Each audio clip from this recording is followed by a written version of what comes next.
Raymond Ho. Thank you, Mr. Speaker.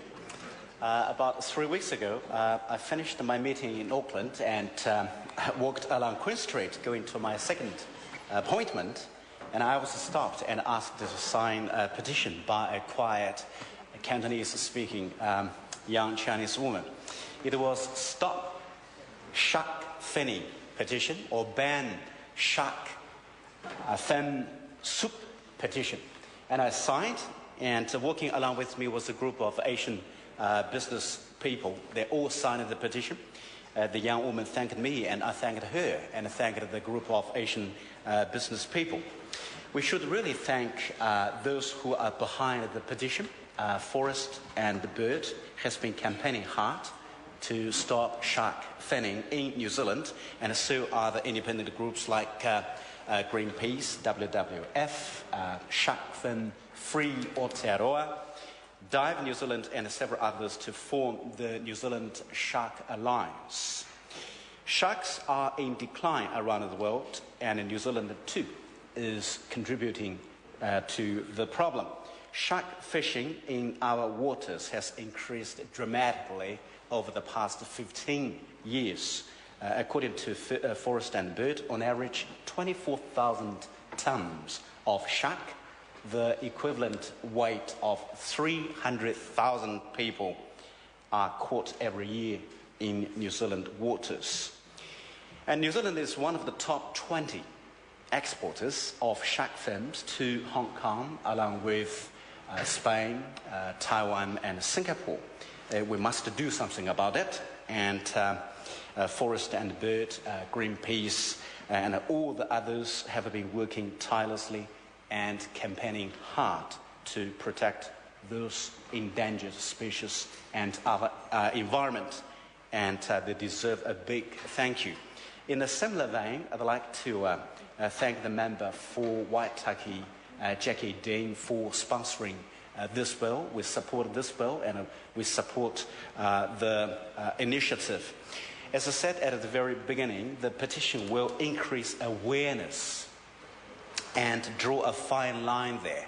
And I simply cannot get my head around as to why on earth shark fin soup is so popular in Hong Kong and some other places. But if we increase the awareness to such an extent that people would be feeling sick in viewing or just imagine the photos of those injured or maimed sharks, and we will help, and will help stop shark finning.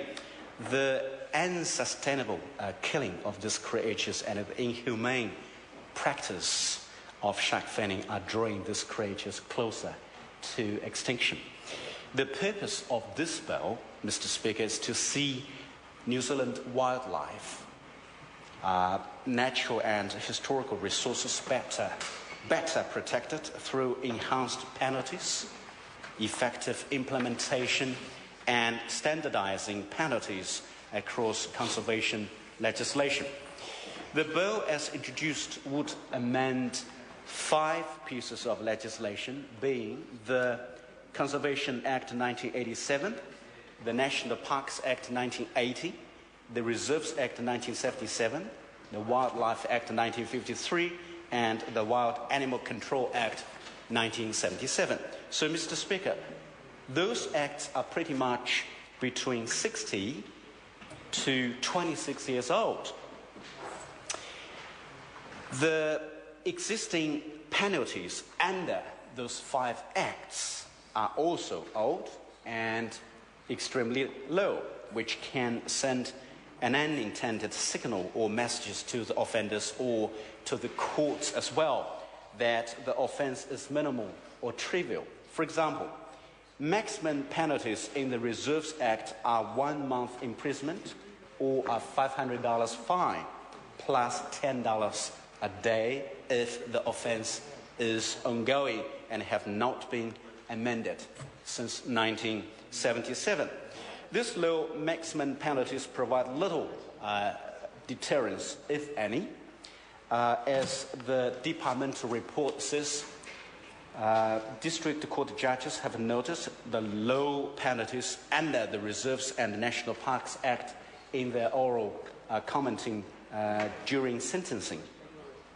4 district court judges also encouraged the Parliament to consider increasing the penalties for poaching and smuggling wildlife, noting that the commercial value of created incentives for the offending and that the existing penalties did not appear to be providing effective deterrence. In addition, the existing penalties can be exceeded by potential financial benefit from commercially motivated offending, which creates an incentive to offend or re-offend. The penalties are not proportionate to the importance or value of the protected area or species, and the costs of prosecuting often far exceed the resulting sentence. So, Mr. Speaker, collectively, these problems make enforcement more difficult and inefficient. For companies or body corporates, shall I say, because body corporates will include corporations and unincorporated legal entities as well. For them, the existing maximum penalties provide little or no deterrence at all, as the gain can significantly outweigh penalties.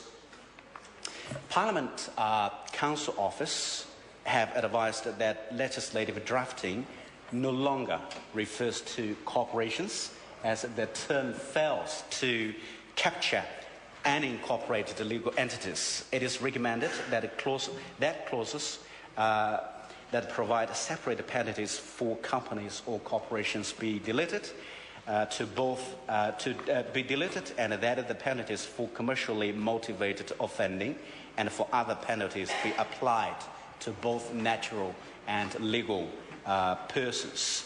This would therefore simplify the bill and ensure that unincorporated legal entities become subject to this bill as well, and increase the penalty level a legal entity may face when acting with commercial intent, which is likely to be the majority of the offences committed by a corporation, and make legal entities, including corporations, subject to the same level of a penalty for other types of offending as natural persons are.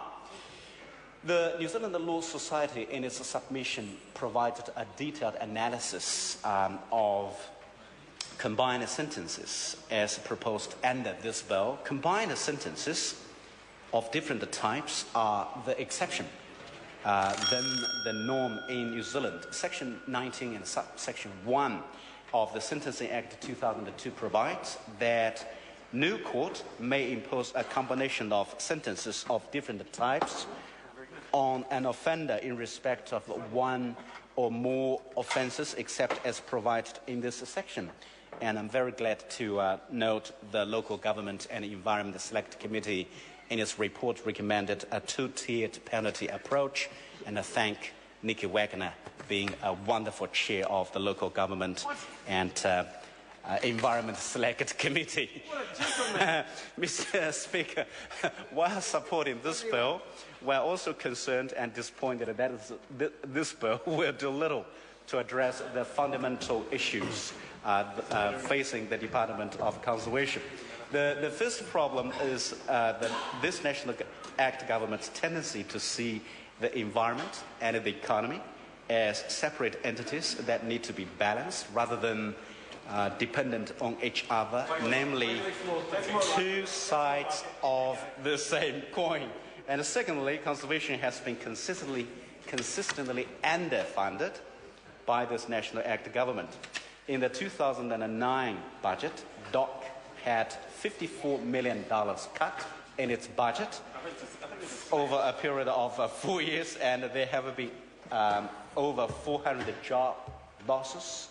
So far, around 1 in 6 staff, and this has caused a serious concern.